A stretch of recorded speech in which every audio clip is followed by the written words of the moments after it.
ఆధ్వర్యంలో శ్రీ లక్ష్మీ వెంకటేశ్వర స్వామి వారి ఆలయంలో పంచాంగ ఆవిష్కరణం చేయడం జరిగింది. ఈ పంచాంగ ఆవిష్కరణలో భక్తులు మరియు ఆలయ నిర్మాణ కమిటీ సభ్యులు పాల్గొన్నారు. భక్తులందరికీ, గ్రామ ప్రజలకు ఈ యొక్క TV5 మరియు హిందూ ధర్మం ఛానల్ తరఫున అందరికీ ఉగాది తెలుగు సంవత్సర శుభాకాంక్షలు తెలియజేస్తున్నాము. అందరూ సుభిక్షంగా ఉండాలని చెప్పి ఆ లక్ష్మీ వెంకటేశ్వర స్వామి కోరుకుంటున్నాము. జై శ్రీమన్నారాయణ. ఓం నమో వెంకటేశాయ. జై శ్రీమన్నారాయణ.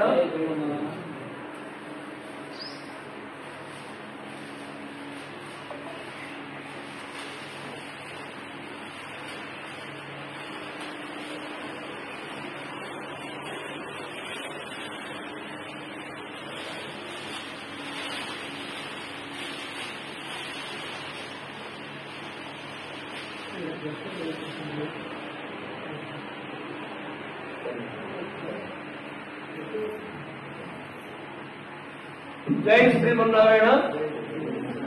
ఓం నమో వెంకటేశాయ.